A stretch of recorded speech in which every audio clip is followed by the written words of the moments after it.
할렐루야. 네, 오늘도 무슨 복 받을까요?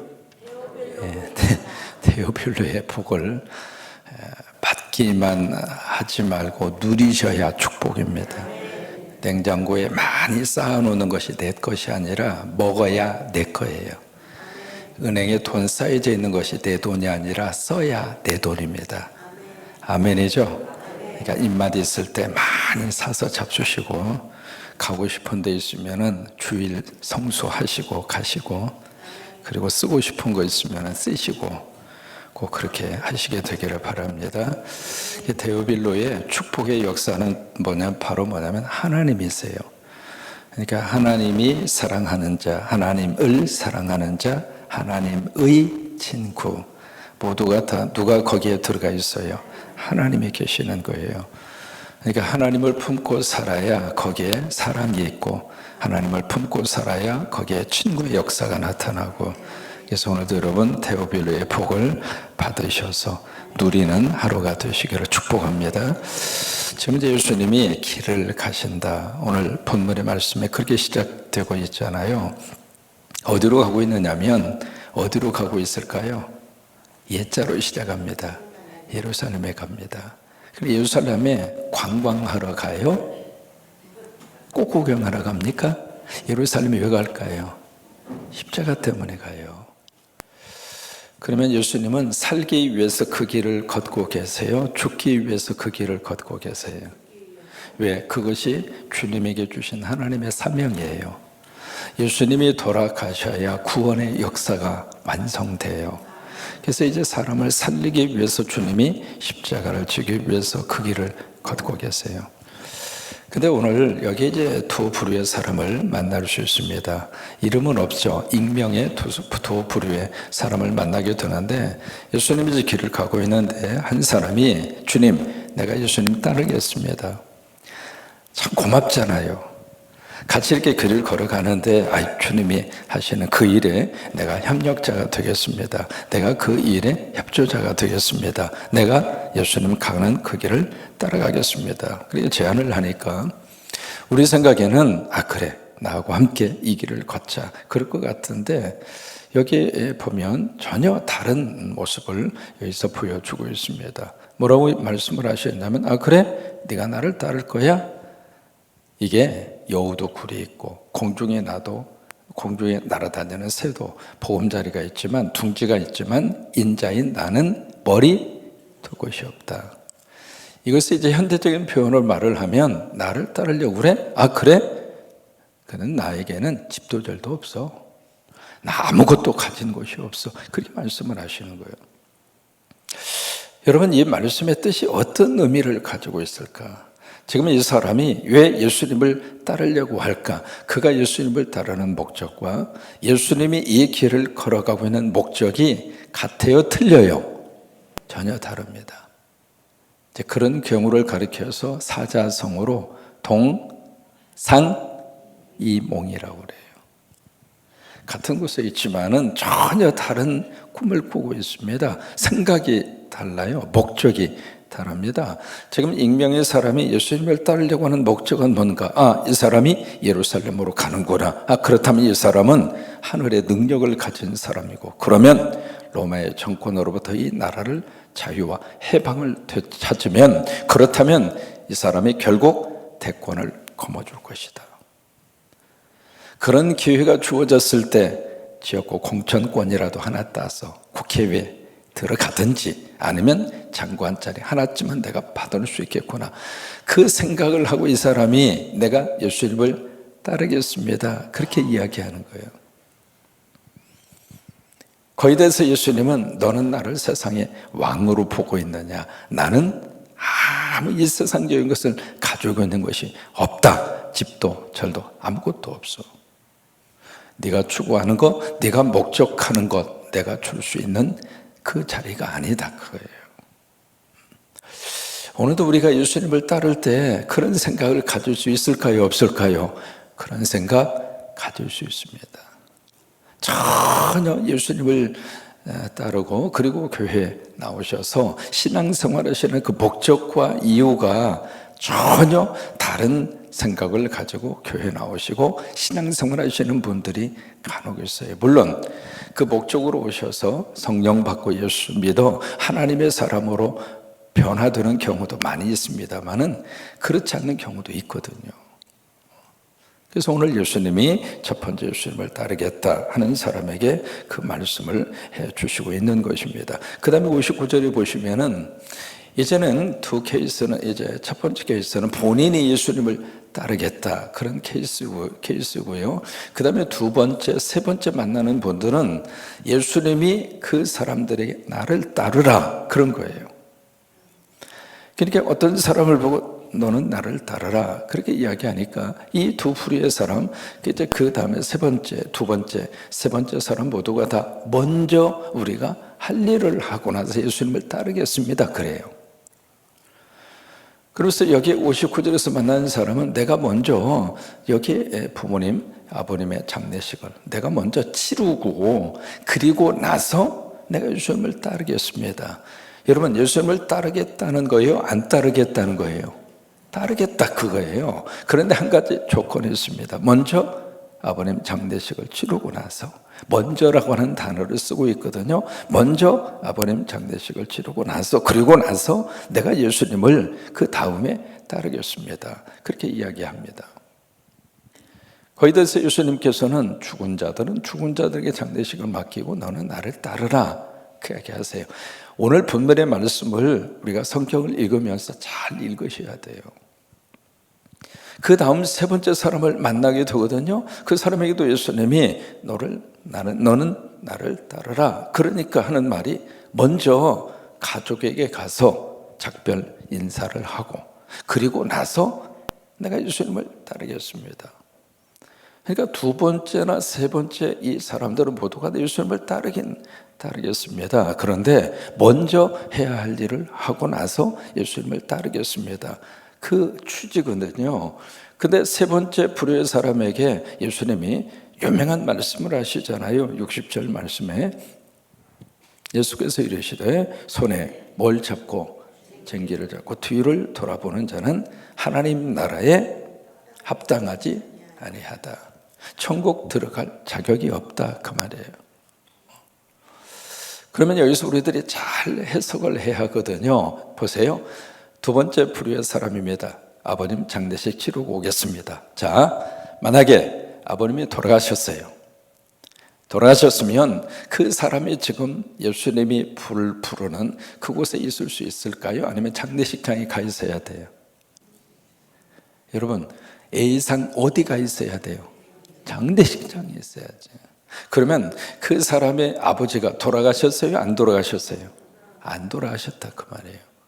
그러면 이 사람이 생각하는 아버지의 장례식이라고 하는 것은 지금 당장 오늘 내가 해야 할 그 일이 아니고 그 언젠가 아버지가 돌아가시는데 그때 아버지 돌아가신 다음에 그 장례식 다 치러드리고 나서 그리고 나서 내가 예수님을 따르겠습니다 라고 하는 뜻으로 두 번째 사람이 예수님에게 말을 하고 있는 거예요. 우리가 일을 하는 데 있어서 먼저 해야 할 일이 있고요. 그리고 중요한 일이 있고 급한 일이 있습니다. 그러면 일에 대해서는 순서가 필요하잖아요. 왜? 우리가 모든 일을 한꺼번에 다 할 수 없으니까. 그러면 여기에 아주 해야 할 일이 있고요. 그리고 중요한 일이 있으면 무엇부터 해야 될까요? 중요한 일을 먼저 해야지. 지금 아이가 아파요. 아이가 아파서 지금 병원에 가야 되거든요. 여러분, 그것은 중요한 일이잖아요. 그것은 시간을 다투는 그런 일이잖아요. 그러면 이쪽에 해야 할 일을 다 제쳐놓고라도 그 일을 먼저 해야 정상이잖아요. 빨래도 해야 되고 청소도 해야 되고 설거지도 해야 되고 그 전부 다 한 다음에 그때 가서 시간이 좀 남으면 애야 병원에 가자 그렇게 하는 부모가 있습니까? 없습니까? 정상이 아니죠. 이 아버지가 언제 돌아가실지도 모르는데 장례식 치르지 말라 그 말이 아닙니다. 장례식은 우리가 꼭 치루해야 되는 인간 노릇의 기본적인 A고 효잖아요. 근데 그것을 하지 말라 그 말이 아닙니다. 돌아가시지도 않았는데 언제 돌아가실지 모르는 그 아버님의 곁에 딱 있어서 아버님만 빨리 돌아가시면 나 예수님 따를 거야. 아버님만 돌아가시면 내가 목회하고, 아버님 돌아가신 다음에 내가 선교하고, 아버님 돌아가신 다음에 내가 교회 나가고 주의 일하고 나 그렇게 할 거야. 이건 정상적이지 않다 이 말이에요.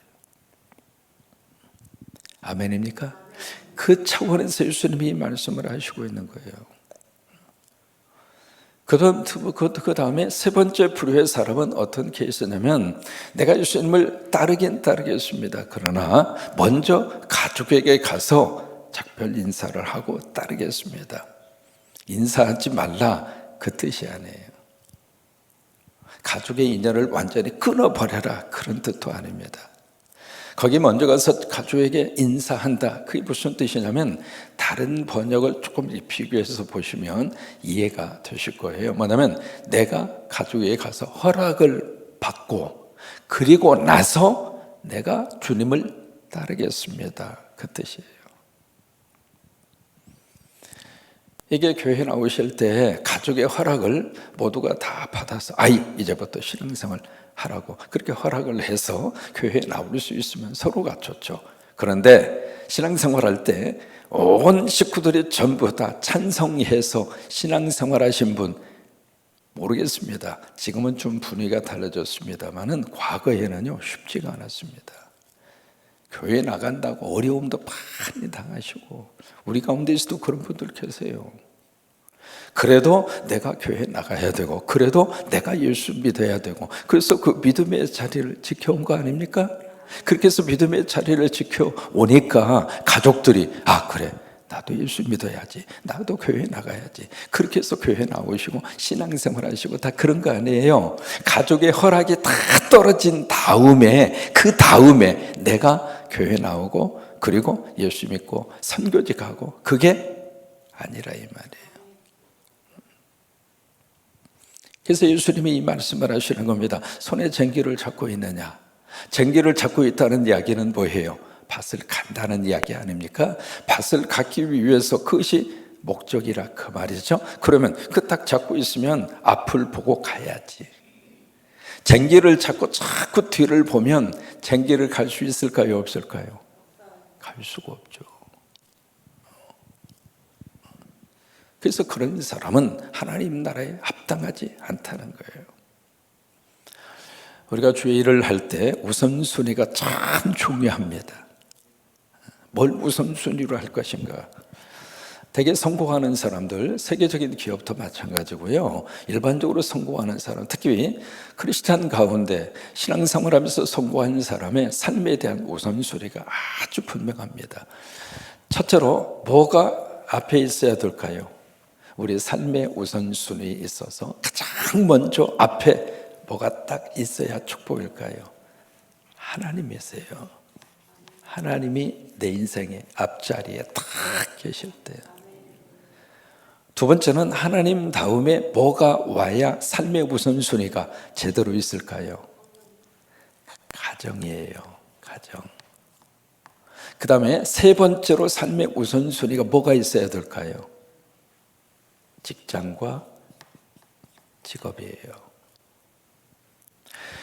여러분, 평범한 것 같습니다만은 이 삶의 우선순위가 그 사람의 인생을 행복하게 만들어주는 우선순위입니다. 이게 만약에 바꿔지잖아요. 직장이 하나님보다 위에 있어. 그러면 잘 될 것 같죠? 직장 생활 잘해서 거기서 승진하고, 그리고 월급도 많이 받고, 그리고 내가 잘 될 것처럼 생각합니다만은 그게 안 되는 거예요. 만약에 직장이 삶의 최우선순위로 딱 두는 순간 하나님은 밀리잖아요. 그 다음에 뭐가 밀리는가? 가정이 뒤로 밀려지는 거예요. 그러면 가정이 뒤로 미뤄지면 부부의 관계가 원만할까요? 자녀들은요? 안 되는 거예요.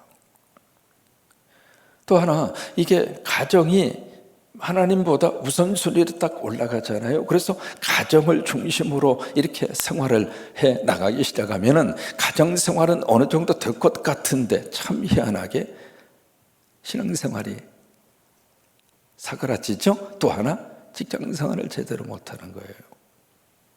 그러니까 이게 삶에 대한 우선순위가 우리에게 참 필요하거든요. 첫째가 하나님이세요. 하나님을 첫 번째로 딱 모시고 살면 그 다음에 그 하나님 믿음의 복 안에서 가정도 튼튼하게 세워져 가고, 그리고 자녀들도 잘 되고, 또 하나 직장도 성실하게 하고, 경제적인 것도 해결함을 받고 살고. 오늘 여기에서 이 세 부류의 사람들에게 예수님께서는 그것을 직접적으로 가르쳐 주고 있는 겁니다. 너는 삶의 우선순위가 뭐냐? 나를 따르겠다고 한다면 내가 네 삶의 우선순위에 놓아야 되지 않겠는가? 한국에서 목회를 하시다가 이민을 오신 목사님이 계셨는데, 이분이 이제 한국에서 목회하는 동안에 이 돈 때문에 참 고생을 많이 하셨어요. 또 교회 이제 헌금 문제도 그렇고, 여러분 교회도 이제 운영을 해야 되니까 한 달 한 달 교회를 꾸려가고, 그리고 이제 사역자들이 많은 것만큼 교회도 그만큼 경제적으로 돌아가야 되는 것들이 많고 그러잖아요. 그래서 이제 이분이 한국에서 목회하면서 이 돈 때문에 너무 서름도 많이 당하고 고생도 많이 하고, 그리고 가슴에 상처도 그렇게 받으시고 그러셔서 그래서 이제 이분이 미국에 오셔서 뭘 하셨느냐면 사업을 하시더라고. 이 사업을 하시면서 뭐라고 이야기하느냐면, 내가 평생 먹고 살 만큼 내가 돈이 벌은 다음에 그때 가서 내가 마음 편하게 목회를 하겠다고. 그러면서 이제 이분이 사업을 하시는데, 여러분 그분이 나중에 목회를 했을까요? 못했을까요? 내가 올 때까지 목회 못했어요. 이게 세상적인 것을 확 붙잡고 그것이 해결이 된 다음에 내가 그 다음에 교회를 섬기고 주님의 일을 하고 그리고 하나님을 섬기겠습니다. 될 것 같은데 안 돼요. 안 되는 거예요. 아니, 어느 정도 내가 경제적으로 이렇게 돈을 벌어야 내가 맘 편하게 목회할 수 있을까? 돈에 대해서 전혀 구애받지 않고, 교인들이 헌금을 하든 안 하든 그 때문에 신경 쓰지 않고 내 돈 가지고 내가 맘 편하게 목회하고, 뭐 교인들의 눈치 보지 않고, 그래서 그렇게 내가 편하게 목회할 수 있을까? 안 되더라 이 말이에요. 여러분, 인도의 성자로 불리받는 사람이 선다시입니다. 선다시. 우리가 알고 있는 보험성가 중에 주님 뜻대로 아시죠? 그 보험성가, 주님 뜻대로 살기로 했네, 주님 뜻대로 살기로 했네, 주님 뜻대로 살기로 했네, 뒤돌아서지 않겠네. 그 보험성가를 우리나라 보험성가로 아시는데 그게 아니에요. 그 보험성가를 작사한 분이 선다싱입니다. 인도의 성자로 불리우는 선다싱. 그분이 이제 힌두교가 인도의 가장 중요한 국교로 그렇게 되어 있는 나라잖아요. 근데 그 속에서 처음에 어떤 기독교 학교를 이분이 다니면서 믿음을 좀 가져보려고 부진들을 썼는데 이게 믿어지지가 않는 거예요.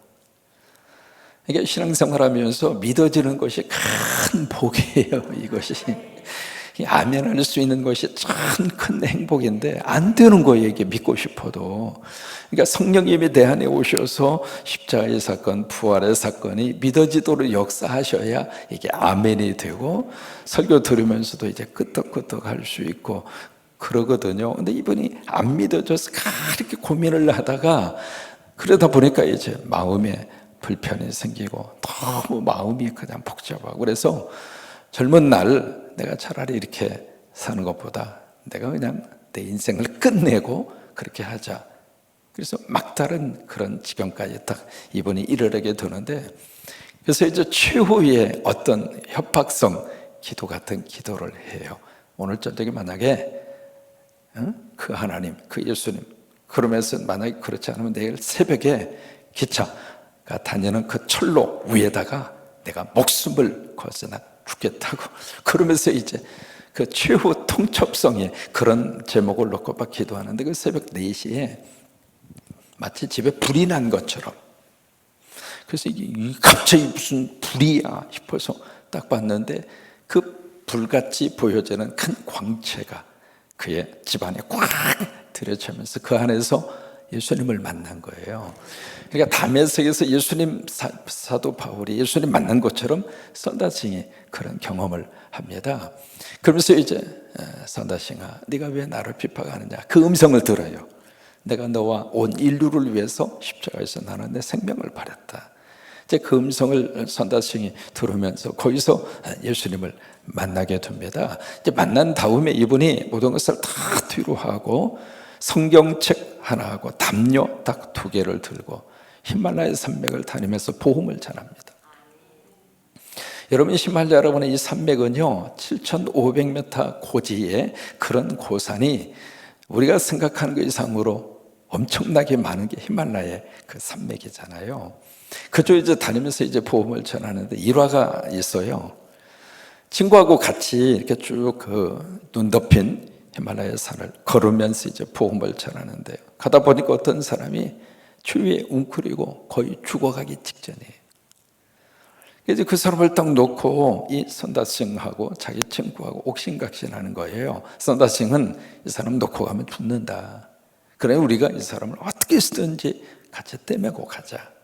옆에 있는 친구는 야, 이 눈 덮인 이 산, 이 고지 혼자 힘으로 걷는 것도 힘든데 이 사람까지 들쳐업고 가 우리 모두가 다 죽게? 아이, 그럴 수 없어. 서로 옥신각신하다가 그 친구는 네가 하든지 말든지 혼자 간 거예요. 그래서 선다싱은 그 사람을 들쳐업고 거의 이제 동사로 죽어가기 직전에 사람을 등에 업고 낑낑대면서 그 고산의 산을 넘어서 이제 가는 거예요. 이게 너무너무 힘드니까 그 등에서 이제 막 땀이 나니까 그 사람이 동사로 얼어있던 사람이 신음소리를 내더니 의식이 돌아온 거예요. 의식이 돌아와서 선다싱하고 서로 주거니 받거니 주거니 그러면서 그 눈 덮인 산을 넘어가는 거예요. 그래서 이제 넘어가는데 한참 가다 보니까 어떤 사람이 웅크리고 있는 상태로 죽어 있어요. 봤더니 혼자 넘어가겠다고 앞서 가던 사람이에요. 참 묘해요. 나 혼자 살려고 그러면 죽어요. 상대를 살리려고 그러면 나도 살아요. 이게 선다층의 유명한 일화거든요. 그래서 그 사람이 작사한 것이 바로 그거예요. 혹시 가사가 준비가 될 수 있어요? 주님 뜻대로 살기로 했네. 주님 뜻대로 살기로 했네. 주님 뜻대로 살기로 했네. 뒤돌아서지 않겠네. 우리 같이 한번 가사 보시면서 같이 한번 노래 부르시겠습니다. 주님 뜻대로 살기로 했네. 주님 뜻대로 살기로 했네. 주님 뜻대로 살기로 했네. 뒤돌아서지 않겠네.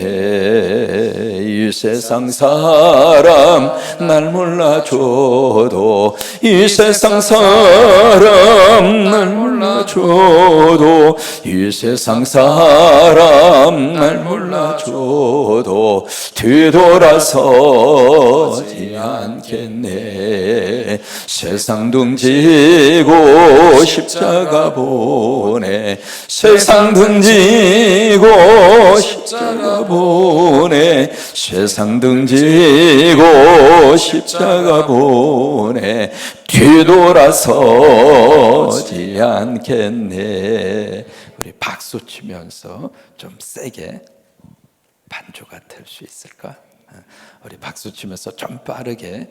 여기에 이제 중요한 포인트가 뒤돌아서지 않겠네. 거기다가 액센트를 팍 주세요.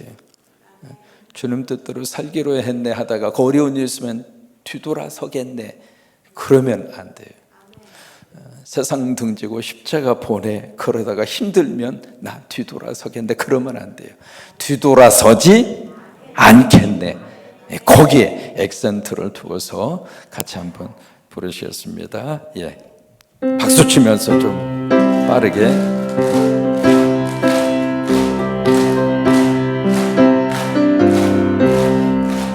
주님 뜻대로 살기로 했네. 주님 뜻대로 살기로 했네. 주님 뜻대로 살기로 했네. 뒤돌아서지 않겠네. 저기 발로 뒤돌아서지 않겠네. 그렇게 발로 그냥 마귀 사탄 대갈통을 밟는다는 심정. 우리를 자꾸 뒤돌아서게 하잖아요. 복받는 길 사탄이 가장 싫어하니까. 그러니까 여기 해도 이 본당 안 무너지니까 걱정하지 말고 1절부터 주님 뜻대로 살기로 했네. 주님 뜻대로 살기로 했네. 주님 뜻대로 살기로 했네. 뒤돌아서지 않겠네. 이 세상 사람 날 몰라줘도, 이 세상 사람 날 몰라줘도, 이 세상 사람 날 몰라줘도 뒤돌아서지 않겠네. 아멘. 세상도 지고 십자가 보내. 세상도 지고 십자가 보내. 세상도 지고 십자가 보내. 뒤돌아서지 않겠네. 일어나셔서 하겠습니다. 일어나서. 앉아서 하니까 이게 조금 세게 안 되는 것 같아서 발로 마귀와 사탄 밟아버려요. 그냥 여러분 힘들게 하는 거 그냥 밟아버려. 그냥 주님 앞에 있고 주님 따라가면 복받고 살아요. 주님 의지하고 주님 바라보고 살면 승리해요. 천국이 있잖아. 부활이 있고 영생이 있고 그 복 바라보고 하루하루 이렇게 승리하고 사는 거예요. 발로 세게 밟아버려. 그냥 다시 해봐요. 주님 뜻대로 살기로 했네. 주님 뜻대로 살기로 했네. 주님 뜻대로 살기로 했네. 뒤돌아서지 않겠네. 이 세상 사람 날 몰라줘도, 이 세상 사람 날 몰라줘도, 이 세상 사람 날 몰라줘도 뒤돌아서지 않겠네. 세상도 지고 십자가 보내. 세상도 지고 십자가 보내. 세상도 지고 십자가 보내. 뒤돌아서지 않겠네. 뒤돌아서지 않겠네. 한 번만 더. 뒤돌아서지 않겠네. 아멘. 아멘.